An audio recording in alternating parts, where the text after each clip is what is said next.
I hired a man to be my fake fiancé. Even now, when I say it in my head, it sounds ridiculous, like a plot from one of the paperback romances I shelve at work. But this is not a story from a book. This is my life. My name is Rachel. I'm 27. I live alone in a tiny apartment above a coffee shop in Seattle, and most nights I fall asleep to the sound of espresso machines and late-night conversations drifting through my window. Or at least, I try to fall asleep. Lately, sleep and I are not on good terms. My family is wonderful in that loud, chaotic, exhausting way. Sunday dinners, holiday barbecues, long group chats that never really end. They love me, I know that. But they also have one question that follows me everywhere like a shadow. Rachel, when are you getting married? They ask it while passing the potatoes. They ask it while we're doing the dishes. They ask it when they call me just to check in. My mom asks, my dad asks, my aunts ask, even my grandmother, who forgets where she put her glasses, somehow never forgets that I am single. I have a life I'm quietly proud of. I work at a small neighborhood library branch. I spend my days surrounded by stories, by people who whisper instead of shout. I walk home in the soft evening rain with a tote bag full of books. On paper, it doesn't look exciting, but it feels like mine. I like the hush, the pages turning, the sense that somewhere in all those shelves, someone like me has already survived whatever I am going through. But my family doesn't see any of that. They see a single woman in her late 20s, living alone with too many books and no engagement ring. To them, single is another word for lonely, even when I tell them I am okay. Especially when I tell them I am okay. And then, last year, my younger sister Lily got engaged. Lily, with her big laugh and bigger plans, brought home a kind, dependable guy named Jake, and everyone adored him instantly. I was happy for her, I truly was, but her engagement turned my quiet little status into an emergency. Now it wasn't just, when are you getting married? Now it was, Lily is younger than you, Rachel. It's your turn next. The wedding would be at my parents' house back in our small hometown, a whole weekend of family, photos, speeches, and eyes. So many eyes. I could already see myself sitting alone at the reception while people whispered, "Poor Rachel, always the book girl, never the bride." One night, lying awake in the blue glow of my phone, chest tight with dread instead of sleep, I realized I couldn't face that weekend alone. I needed something, anything, to make the questions stop, even just for a little while. That was the night the wild idea came to me, an idea so strange it almost made me laugh. I didn't need just a date. I needed a fiancé, a fake one. And somehow, in the quiet hours when the city softened and the insomnia grew loud, that crazy idea started to feel like the only way I could breathe again. The next evening, after another long day at the library, I sat at my small kitchen table with my laptop open and my heart pounding. The cursor blinked in an empty search bar like it was daring me to do something foolish. I typed very slowly, "Hire a date for a family event," and then just stared at the words. My hands were shaking a little. I could have closed the computer. I could have laughed at myself and gone to bed. But the memory of my aunt's pitying smile and my mother's hopeful eyes pushed me forward. I hit enter. A list of websites popped up, some of them looking shady, some of them looking strangely professional.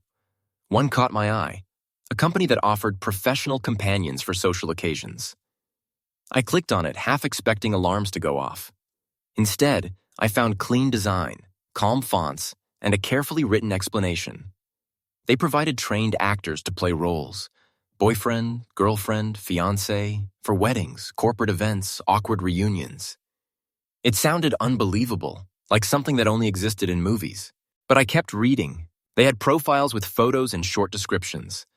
Men smiling into the camera, each one framed like a friendly headshot. Good conversationalist. Polite and attentive. Comfortable with family settings. It all felt surreal, like online shopping for affection. My stomach twisted. I almost closed the page. Then I saw him. His name on the profile was Ethan. In his picture, he wasn't conventionally perfect. His dark hair was a little messy, his shirt slightly wrinkled, but his eyes were warm, and his smile looked honest. His profile said he was a part-time art student and a freelance photographer. good at telling stories, it added. That line made me pause. I needed someone who could tell stories convincingly. We were about to live inside one big lie. Choosing him felt like standing at the edge of a cliff. I read his profile 3 times, then clicked on his picture again, as if the pixels could tell me whether he was safe. Of course they couldn't. But something about him felt less like a risk and more like a chance. The fee made my breath catch. It was more than I usually spent on anything that didn't involve rent. I thought about my responsible, careful, budget-tracking life. Then I pictured the wedding, the whispers, the questions, the way my heart would crawl up into my throat. I thought about every night I lay awake, rehearsing conversations I never actually had. Just one weekend, I whispered to myself. One weekend of peace. One weekend of pretending I fit into the picture my family wanted to see. My finger hovered over the trackpad, then clicked, confirm. There it was, a confirmation email in my inbox, a contract attached, and a scheduled call with Ethan. I closed my laptop, pressed my palms to my face, and let out a shaky laugh. I had done it. I had actually done it. Somewhere out there, a stranger had agreed to play the part of the man who loved me. And as strange and wrong as it sounded, for the first time in weeks, I felt a small, fragile sense of relief sneak in beside the fear. 2 days later, my phone lit up with an unknown number. I stared at it until it almost stopped ringing, then forced myself to answer. Hello? Hi, is this Rachel? The voice on the other end was calm and smooth, with a faint warmth to it, like the first sip of coffee on a cold morning. This is Ethan. I hear we have a wedding to attend. He said it so lightly, like he was talking about a movie night instead of my entire emotional crisis. Somehow, that made it easier to breathe. Yeah, I said, trying to sound more put together than I felt. We do. We talked logistics first. Dates, times, the contract, the boundaries. Hearing him speak about it so professionally made the whole thing feel less like chaos and more like a very weird business agreement. When he suggested we meet before the wedding to plan our story, I agreed immediately. We picked a small coffee shop near my apartment, the kind with old wooden tables and quiet jazz in the background. The morning of our meeting, my anxiety woke me before my alarm. I stood in front of my closet for far too long, wondering what you wear to meet your fake fiancé for the first time. I settled on jeans and a soft sweater and walked to the cafe with my heart tapping at my ribs like it wanted out. When I pushed open the door, I saw him right away. He was sitting by the window, a notebook on the table, fingers curled around a mug. He looked just like his picture, only more real, more human. He stood when he saw me, that same warm smile spreading across his face. Rachel? He asked. I nodded, suddenly tongue-tied. It's really nice to meet you in person, he said. He gestured to the seat across from him. I took a guess and ordered you a latte. I hope that's okay. It was more than okay. Lattes were my favorite, but I hadn't told him that. The small coincidence settled my nerves a little, like the universe was quietly patting my shoulder. So, he said, leaning forward, pen poised over his notebook, tell me everything. Who are we? How did we meet? How did I sweep you off your feet? There was a playful glint in his eyes, but his tone stayed gentle, careful. I took a deep breath. Okay, let's say we met in a bookstore. It felt right. Books were my safe place, the one detail that made this whole fiction feel a little less like a lie. You were looking for a book on architecture. You couldn't find it, so you asked me for help. Architecture, he repeated, writing it down. So I'm an architect now? Is that okay? I asked quickly. My family likes stability. Art student might make them nervous. He chuckled. I can be an architect for a weekend. I like buildings. He kept writing, asking me small questions, how long we'd been together, when he proposed, what little habits he had that my mom would find charming. We built our story like we were co-authoring a novel. 6 months together. A simple proposal in a park under the stars. Jokes about our first date. Little details only real couples would know. As we talked, the line between acting and imagination blurred. At some point, he stopped writing and just looked at me. What about you, Rachel? He asked. What do you actually like to do when you're not hiring strangers to be your fiancé, I mean? The joke was gentle enough that I could laugh. I read, I said. A lot. I walk by the water when I can't sleep, and I have this tiny dream. The words surprised me even as I said them. I want to open a little bookstore one day. A quiet place with mismatched chairs and soft lamps. somewhere people can breathe. He didn't write that down. He just watched me, his expression softening. That's a beautiful dream, he said. You should do it. For a moment, I forgot he was here because I'd paid him. It felt like I was talking to someone who actually saw me, not just the empty space on my ring finger. When we finally stood up to leave, our fictional story was ready. But somewhere in the middle of all the lies we'd planned, something small and real had started to flicker. The wedding weekend came faster than I expected, the days slipping past in a blur of library shifts, family group texts, and sleepless nights. On Friday morning, I was standing by my apartment window watching the gray Seattle sky when a car pulled up to the curb. A moment later, Ethan was at my door, knocking lightly. When I opened it, he stood there in a simple blue button-down shirt and dark jeans, hair slightly tousled, an easy smile on his face. He looked less like an actor and more like someone I could have actually met in a bookstore. "Good morning, future bride," he said with a teasing little bow. I laughed in spite of myself. "You're really committing to the bit. It's part of the package." His eyes searched my face for a moment. "You okay?" I lied automatically. "Yeah, I'm fine." He tilted his head, not buying it, but didn't push. He took my small overnight bag from me and walked me to the car. The 2-hour drive back to my hometown stretched ahead of us like a long, uncertain sentence. For the first few miles, the silence sat between us, thick and awkward. I twisted my fingers in my lap, rehearsing the story we'd created. Picturing my parents' faces, my sister in her dress, the pitying looks I'd spent so much money to avoid. "Rachel," Ethan said quietly, eyes on the road. "You're holding your breath." I hadn't realized I was. I let the air rush out. What if they see through it? What if I mess up? "We'll be okay," he said softly. "We have a good story, and I'm not going to let you do this alone. If you get lost, look at me. I'll help you find your way back to the script." He reached over and gave my hand a quick, reassuring squeeze before returning it to the steering wheel. His hand was warm. The touch was brief, but something inside me unclenched. The farther we drove from the city, the more the view changed. Glass and steel giving way to trees and open fields, the sky widening above us. To fill the silence, I asked him about his real life. It felt unfair that he knew so much about my family, my fears, even my dream. And I knew so little about him beyond a carefully curated profile. He told me he really was an art student between semesters, picking up acting and companion work to pay the bills. He painted landscapes, mostly skies at sunset, long stretches of color where day and night touched in quiet ways. As he talked about it, his voice changed, grew brighter, and I found myself picturing his canvases. Big, messy, beautiful things that didn't have to make anyone proud but him. In return, I told him about my library. The regulars who came every week. The kids who grew from picture books to chapter books under my watch. The older woman who hid romance novels inside serious biographies like a secret.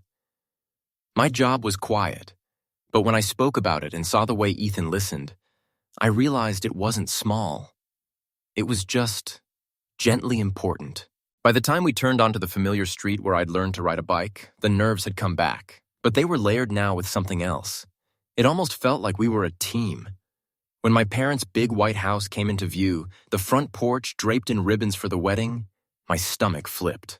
My mom was already on the porch, wiping her hands on a dish towel, scanning the driveway. When Ethan turned off the engine, he looked at me and gave that warm, steady smile. "Ready?" "Not even a little," I whispered, but I opened the door anyway. Mom rushed down the steps, pulling me into a hug that smelled like flour and perfume. Then she turned to Ethan, eyes shining. "And you must be Ethan," she said, looking him over with open relief, like a long-asked question finally had an answer. "It's really good to meet you, Mrs. Carter," he said smoothly, offering his hand.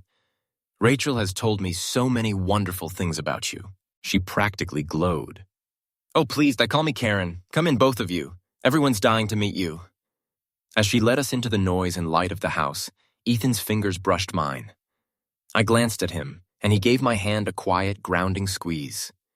The show had begun, and for better or worse, we were in it together. Walking into my parents' house felt like stepping into a storm of sound. Voices layered over music, over the clatter of dishes and the sharp laughter of people who knew every year of my life and weren't afraid to discuss it. My dad came toward us from the kitchen, tall and broad-shouldered, his expression somewhere between curiosity and suspicion. "So," he said, wiping his hands on a towel, "this must be the famous Ethan." His voice was calm, but there was a weight behind it, like a test in the form of a handshake. Ethan didn't flinch. He stepped forward, offered his hand, and looked my dad straight in the eye. "It's really good to finally meet you, sir," he said. "Rachel talks about you all the time." Dad held his hand a beat too long, tightening his grip. Ethan matched it without making a show of it. Something in Dad's face softened just a fraction. He nodded once, approvingly. "Welcome to the madhouse," he said. "You'll earn your stripes by the end of the weekend." The rest of the afternoon blurred into a whirl of introductions. My sister Lily, glowing with pre-wedding excitement, hugged Ethan like he'd been around for years. Jake clapped him on the back. Uncles shook his hand. Cousins threw him curious looks. And my aunt studied him as if checking an answer key. Ethan remembered names effortlessly, laughed in the right places, asked my Uncle Dave about his barbecue technique, admired my Aunt Maria's famous lasagna. It was like watching someone read from an invisible script, only somehow it all seemed completely natural. Dinner was where I'd always known the questions would begin. We sat around the long dining table, the air thick with the smells of roasted chicken and garlic and wine.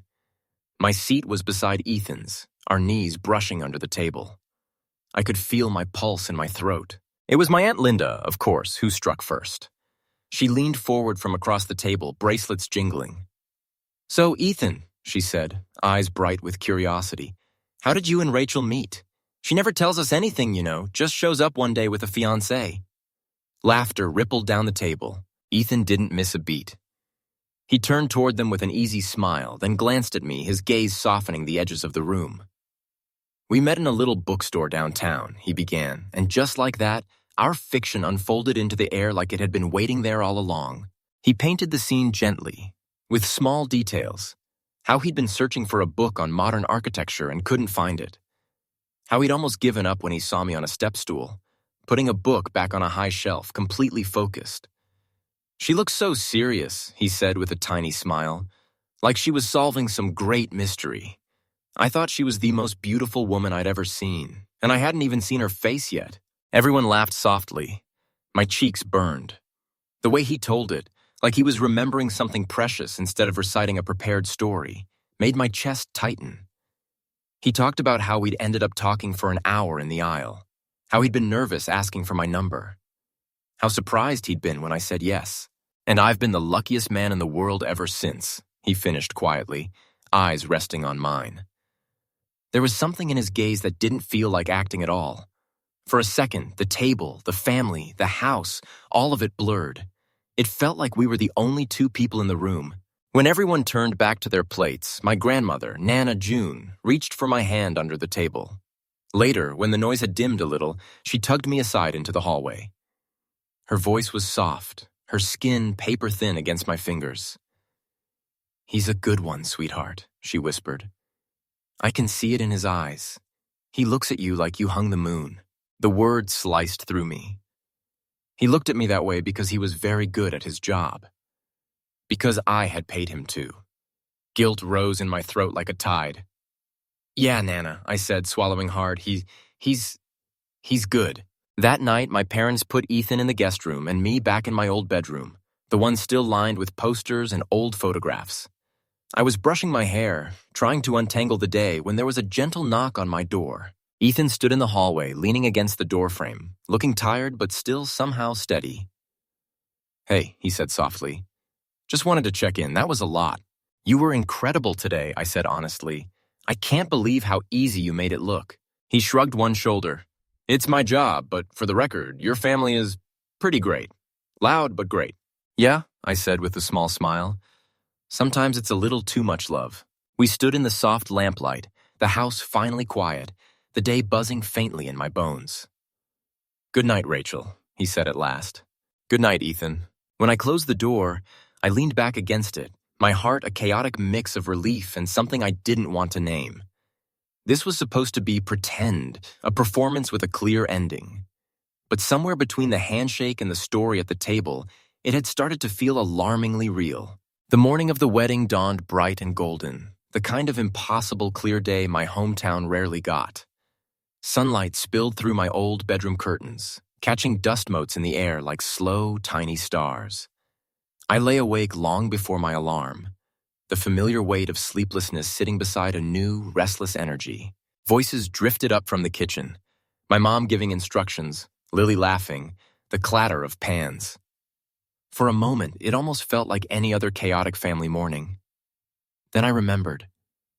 My sister was getting married, and I was here with a man who was pretending to be in love with me. I found Lily in the spare room, already sitting in front of the mirror while someone curled her hair. She waved the stylist away for a minute when she saw me and reached for my hand. "You okay?" she asked, studying my face in the reflection. "I should be asking you that," I said, sitting on the edge of the bed. "You're the one getting married." She smiled, soft and a little nervous. "I am. And what are you, terrified, exhausted, secretly delighted?" "Some wild mix of all three," I said honestly. Her gaze shifted, turning serious. "I know everyone bugs you," she said. "About relationships, about timelines. If this is too much, all of this, I'm sorry. I didn't mean to make your life harder by being happy." The thought had never occurred to me, and it made my throat ache. "Hey," I said, squeezing her fingers. "Your happiness doesn't take anything away from me. I'm just trying to figure out my stuff." "And Ethan?" she asked, smiling again, teasing but gentle. "You two look good together, you know." My heart did a strange little flip. I opened my mouth to say, "He's not really my—" but the words died. I wasn't brave enough to unwind the lie with her eyes so full of hope. "We're figuring things out," I said instead. It was the closest thing to truth I could manage. The ceremony in the garden was beautiful in that raw, simple way that has nothing to do with perfection. Chairs lined up on the grass, white ribbons fluttering in the breeze, flowers from my mother's garden twisting around the arch. Lily walked down the aisle on my dad's arm, and Jake's face crumpled with emotion when he saw her, watching them say their vows, promising to choose each other on ordinary days, in quiet mornings and late-night fights. I felt happy for them, genuinely, but underneath the happiness was a quiet, hollow ache. I wanted that kind of love, not loud and flashy, but steady, like a deep river that kept moving even when no one was watching. Ethan stood beside me, our shoulders touching. At one point, as Lily slid the ring onto Jake's finger, he leaned down and whispered, "Your sister looks like she walked out of one of your books." "She does," I murmured, not taking my eyes off her. "The brave heroine who actually has her life together." "Hey," he said softly, "you're plenty brave." Later, at the reception, fairy lights twinkled in the trees and music poured out of rented speakers. People danced, laughed, clinked glasses. Ethan stayed close, his hand at the small of my back, his presence like a barrier between me and all the questions no one dared to ask now that there was a ring on my finger. Fake, but convincing. When the slow song started, I froze. Dancing had never been my thing. I moved like a badly programmed robot. "I can't dance," I muttered, staring at the grass. Ethan turned to me, extending his hand with a little flourish. "Good thing I can," he said. "Giad, come on, trust me." "I'm serious," I protested. "I have no rhythm." "Rachel," he said, voice low enough that it felt like the world narrowed down to just us. "You survived Aunt Linda's interrogation. You can handle one dance." I let him lead me on to the makeshift dance floor. He placed one hand gently on my back and took my other hand in his. At first, I was stiff, counting the beats in my head, painfully aware of every step. "Relax," he whispered, his breath warm near my ear. "Just listen to the music. You don't have to control it. Just let it carry you." Something in the way he said it loosened a knot inside me that had nothing to do with dancing. I closed my eyes for a moment, trying to feel instead of think. Slowly, my body began to follow his lead. We moved in small circles, our steps oddly in sync. When I opened my eyes, he was looking down at me with an expression I couldn't quite read. The fairy lights reflected in his eyes.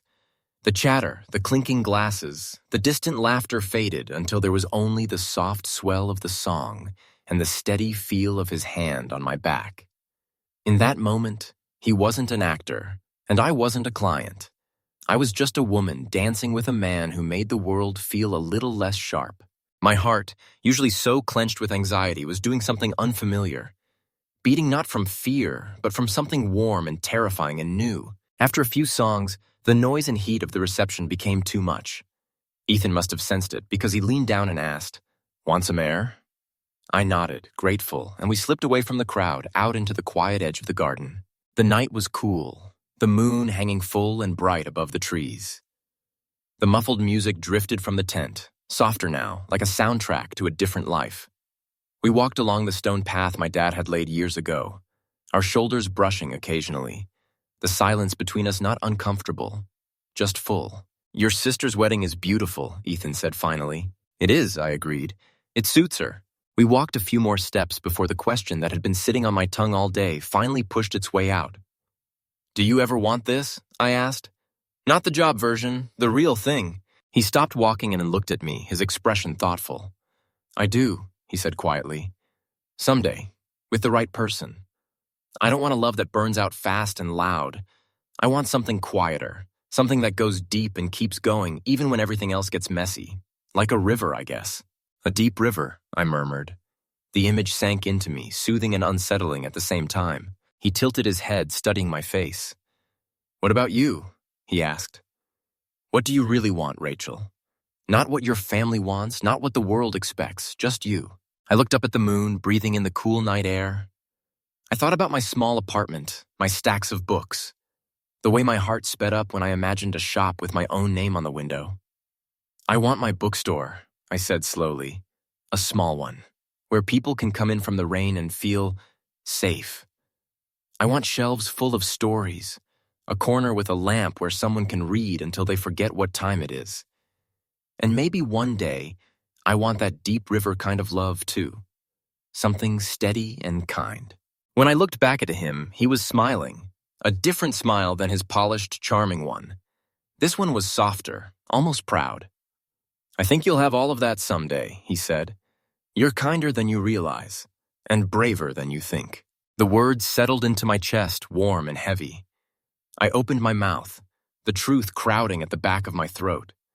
I wanted to tell him that this weekend didn't feel like a performance anymore. That somewhere between the coffee shop and the dance floor, he'd stopped feeling like a stranger I'd hired and started feeling like something else. But the fear of breaking whatever fragile thing was forming between us was stronger. Before I could decide what to say, a voice cut through the quiet. "Rachel?" I turned, and my heart dropped. Jason was standing at the edge of the path, hands in his pockets, expression somewhere between surprise and smug amusement. My ex, the last person I expected to see here. He'd been invited as a guest of one of my cousins, I remembered suddenly, too late. "Jason," I managed, my voice tight, "what are you doing here?" "I saw you and thought I must be seeing things," he said, walking closer. His eyes flicked to Ethan. "So, who's this?" For a split second, my mind went blank. The lie, the truth, the contract, all of it tangled in my head. Before I could stumble through an answer, Ethan stepped forward, easing himself between us ever so slightly. He slipped his arm around my shoulders in a gesture that felt both practiced and fiercely protective. "I'm Ethan," he said evenly. "Rachel's fiancé." Jason's eyebrows shot up. "Fiancé, huh? Wow, you move fast." He laughed, but it didn't reach his eyes. He started asking about old times, about why things ended, pulling at old threads I'd worked hard to tuck away. My shoulders tensed, my throat tightening with every word. Ethan must have felt it because his arm around me tightened just a little. "It was nice meeting you, Jason," he said politely, but there was steel under his tone. But Rachel and I were just heading back to the reception. He didn't give Jason a chance to protest. He guided me gently but firmly away, his hand warm and steady at my back. We walked in silence until the music grew louder again and Jason was safely out of sight. "Thank you," I whispered, the word too small for what I meant. "Of course," he said simply. "I'm on your side, remember." I remembered, but it felt like more than that now. Being near him, I didn't just feel protected in some scripted professional way. I felt cared for, seen, and that terrified me. The next morning, the house was foggy with sleep and leftover celebration. People moved slowly, nursing coffee and soft smiles. At breakfast, my mom hugged Ethan like he'd always been part of the family. "You're one of us now," she said, and I almost flinched. My dad shook his hand again at the door, this time with a relaxed grin. Take good care of my daughter, he said. I will, Ethan replied, and there was nothing playful in his voice. The drive back to the city was quieter than the drive there, but it wasn't the heavy, anxious quiet from before. It was softer, almost comfortable. I watched the landscape roll by, already missing the version of us who belonged to that weekend. When Ethan pulled up in front of my building and turned off the engine, neither of us moved for a moment. Well, he said at last, here we are. Yeah, I said. I didn't want to open the door. Opening the door meant endings. He walked me up to my apartment, the echo of our footsteps loud in the hallway. Outside my door, he paused. It was a pleasure being your fiancé, Rachel, he said with that professional, polished smile. It hurt somehow to see that version of him again. I wanted to say so many things. Don't go? Was any of it real? Do I mean anything to you beyond a paycheck? But the words felt huge and fragile and impossible, so I just forced a small smile. Thank you, I said. You were perfect. He nodded once, then turned and walked down the hall. I watched until the elevator doors closed around him, the soft ding sounding like a full stop at the end of a sentence. When I stepped inside my apartment, the quiet rushed up to meet me. I sank onto the sofa and finally let myself cry. For the lie, for the truth that had grown underneath it, and for the simple, painful fact that I had fallen in love with a man who was never supposed to be mine. The days after the wedding blurred into a strange, hollow routine. I went back to the library, scanned books, helped patrons, shelved returns. On the outside, nothing had changed. On the inside, everything felt tilted, like the floor had shifted half an inch and my balance hadn't caught up. The quiet that used to comfort me now felt loud, the soft rustle of pages, the tick of the wall clock, the distant hum of traffic outside.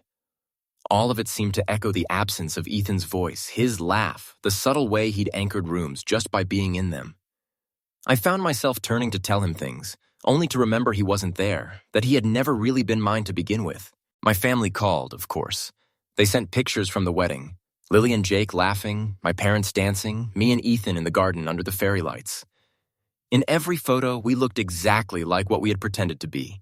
A couple in love, comfortable in each other's arms, eyes bright with some shared secret joy. My mom's voice crackled through the line, full of excitement. So when are you bringing Ethan back? She asked. We miss him already. He fits in so well. I really think he's the one, Rachel.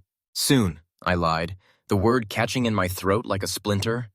Each lie I told about him, about how busy he was, about how work was stressful for him right now, felt like a small betrayal of something I didn't quite have the right to protect. He was an actor who had played his part. Our contract was over, but my heart refused to let go as easily as the paperwork did. At night, my insomnia came back with a vengeance. I lay awake, staring at the faint cracks in my ceiling, replaying moments from the weekend. The way his hand had steadied mine under the table. The sound of his voice when he told my grandmother our fake story.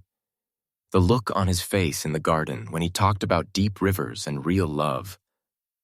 I wondered if any of it had felt real to him, or if it was all just part of the performance. Another scene, another script, and yet there were things that didn't feel rehearsed. The way he'd listened when I talked about my bookstore dream. The way his smile had changed in that moment, turning softer, more genuine. The way he'd stepped between me and Jason without hesitation. Those flashes of him, the person beneath the role, kept circling back, bright against the dull gray of my days. One evening, after a particularly long, sleepless stretch, I found myself digging through my bag for the small notebook I'd started keeping months ago. It was filled with rough ideas. Bookstore names, layout sketches, notes about cozy reading nooks and recommended sections. I hadn't opened it since before the wedding. It had felt childish, too far-fetched, but Ethan's voice from the garden kept echoing in my mind. You should do it, he'd said. Akuasai, it's a beautiful dream. I spread the notebook out on my kitchen table and stared at the pages. Slowly, almost shyly, I picked up a pen and started writing again.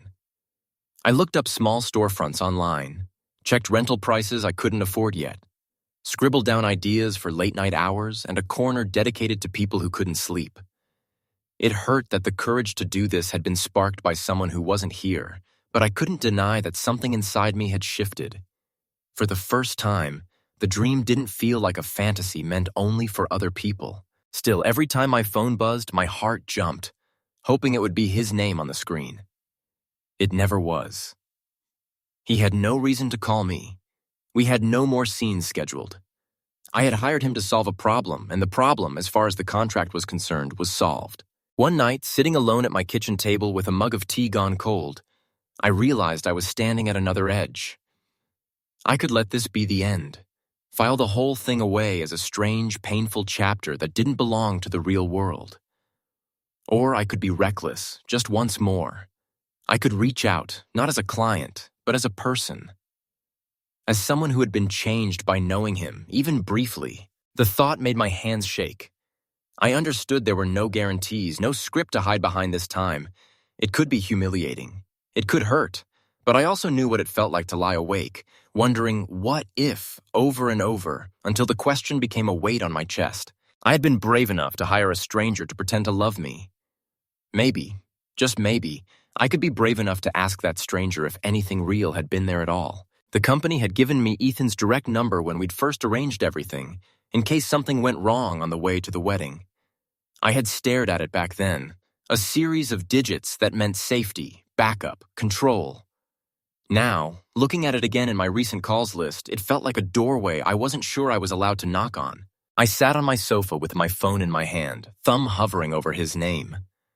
My heart beat so loudly I could hear it in my ears. I imagined calling him and hearing a polite, distant voice, the professional tone he used with clients. I imagined him not remembering me right away, or worse, remembering and wishing I hadn't called. The fear of that possibility wrapped itself around my ribs. But there was another image, too. The way he looked at me under the fairy lights. The way his voice softened when he told me I was brave. The way his laughter had sounded in the car when we talked about the sunset skies he painted. Those memories tugged at me with equal force. Okay. Okay. I whispered to myself, just breathe. I pressed his name before I could change my mind. The ringing started immediately, each tone stretching out like its own eternity. Once, twice, 3 times. At the 4th ring, I almost hit end, panic surging, and then, hello? His voice. Calm, familiar, with that same gentle warmth threaded through it. My heart stumbled. Ethan, I said, my voice smaller than I'd meant it to be. It's Rachel. There was a pause, long enough for my stomach to drop, and then I heard the sound of a breath on the other end. Rachel, he said, and I could hear the surprise in his tone.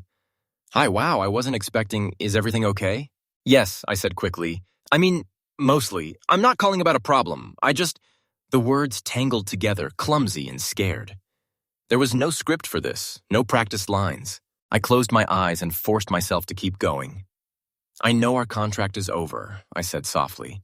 And I know this might be weird, and you can absolutely say no, but I was wondering if you'd like to get coffee sometime. For real, no roles, no story, just you and me. The silence that followed was the loudest sound I'd ever heard.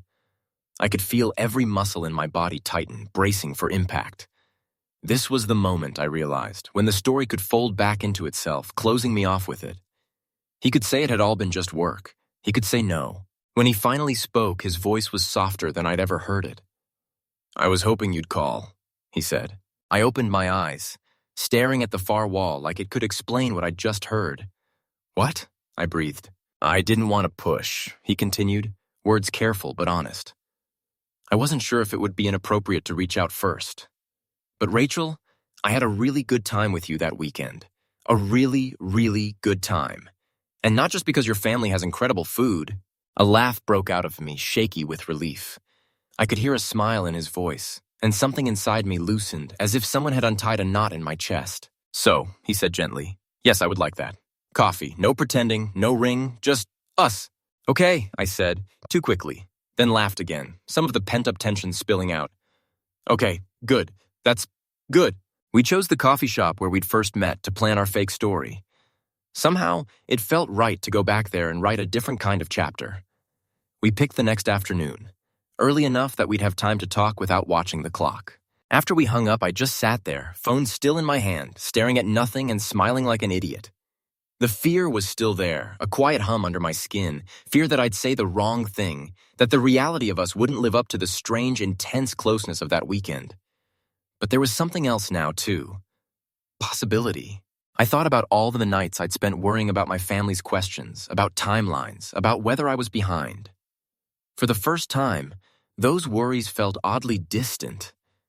This wasn't about proving anything to anyone anymore. This was about seeing what might exist between two people when no one was watching, when no one had paid for a performance. That night, I slept, not perfectly, not without waking, but better than I had in a long time. When I dreamed, it wasn't about crowded rooms and pitying eyes. It was about a small bookstore with mismatched chairs and a door that chimed softly when someone came in from the rain. And somewhere in the corner, there was a man with a notebook and paint on his sleeves, looking up and smiling like he was happy I'd finally walked in. The next afternoon, the city felt different as I walked to the cafe, like someone had turned the contrast up a little. The air was cool, the sky a pale, washed-out blue, and my hands were shoved so deep into my coat pockets I could feel my nails pressing crescents into my palms. Every step toward the cafe felt like a step into a new version of my life, one where there was no script, no contract, no guarantee of a happy ending. When I opened the door, the little bell chimed, and the smell of coffee and baked sugar wrapped around me. Ethan was already there, sitting at the same table by the window where he'd waited for me the first time. This time, he stood up a little too quickly when he saw me, then laughed at himself, a nervous edge in the sound that made my heart ache in a familiar human way. "Hey," he said. No future bride, no playful title, just one simple word that felt more intimate than anything else he'd called me. "Hey," I echoed. He'd ordered me a latte again. "I assumed," he said, shrugging a little. "But if you've had some kind of dramatic coffee revelation, I can fix it." "No," I said, smiling. "You remembered right." We sat down, and for a moment the silence stretched between us. Not heavy, just uncertain. We'd been so effortless together when we had roles to play, lines to deliver. Now, with nothing but ourselves at the table, everything felt more fragile, and somehow more hopeful. "It's good to see you," he said finally, fingers sliding around his mug, without an audience. "It's good to see you too," I said, without a contract. He winced lightly. "Yeah, about that. I've been wanting to say this since the drive back from your parents' house, but it felt like bad timing. Rachel, I know how it started between us. I know I was hired to be someone you needed me to be, but somewhere along the way, it stopped feeling like just work. I just didn't know if I was allowed to admit that." Hearing the words out loud felt like air rushing into a room that had been closed for too long. "I thought I was the only one," I confessed. "I kept telling myself it was just because you're good at your job, that I was reading into things that weren't really there." I hesitated, then forced myself to be braver than my fear. "But I missed you, not the character you were playing, you." His shoulders relaxed, the tension leaving his posture like someone had cut a string. "I missed you too," he said quietly. "I kept thinking about your bookstore, about you sitting in that window with a book, pretending not to notice how many people come in just to see you." I laughed, surprised by how right that image felt. "I actually started working on it again," I admitted. "Not the money part yet, just the idea part, the layout, the name, the nighttime hours for people who can't sleep. Insomniac reads," he suggested, eyes lighting up, "or the midnight page." "Those are terrible," I said, grinning despite myself. "They are," he agreed cheerfully. "We'll come up with better ones." The word "we" slipped out so naturally that neither of us flinched. We talked for a long time, about his classes, about the strange jobs he'd had to pay rent, about the way I'd memorized the faces of every library regular without even realizing it. We didn't talk much about the wedding or the roles we'd played there, except in small, careful pieces. At some point, he leaned back in his chair and studied me. "I want to be clear about something," he said. I don't want to rush you into anything. I don't want this to be some weird continuation of the performance. We don't have to be engaged, or even anything right away. We can just get to know each other, for real, at our own pace. No expectations except honesty." The simplicity of that offer, no pressure, no deadline, no need to prove anything to anyone, made my eyes sting. "That sounds really nice," I said. "I don't know what this is yet. I just know that I feel more like myself when I'm around you, and I like that version of me." "Me too," he said, "Odd. I like her a lot."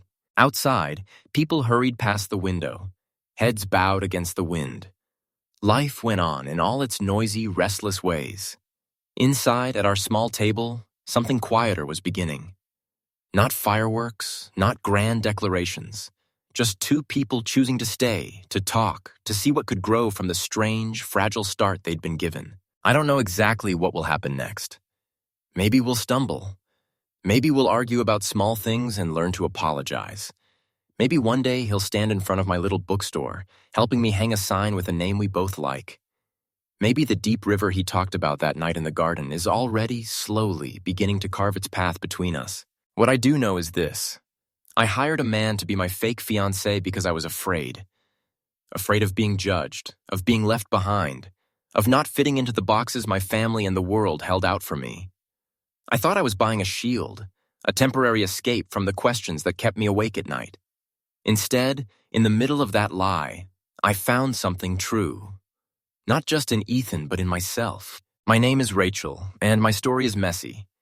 It started with panic and pretense and a contract that had an expiration date. But somewhere along the way, it turned into late-night courage, honest conversations, and a quiet, stubborn kind of hope. If you're listening to this in the dark, maybe with your own worries crowding your pillow, I want you to know something. Your story doesn't have to look like anyone else's to be real. You don't have to have all the answers yet. You just have to be brave enough to take one small step toward the life that feels like yours. Maybe your deep river hasn't started flowing yet. Maybe you're still standing on the bank, wondering if it will ever appear. But I promise you this, you are not as alone as you think. Keep going. Take the next tiny, imperfect step. Your story is still being written, and it's allowed to surprise you.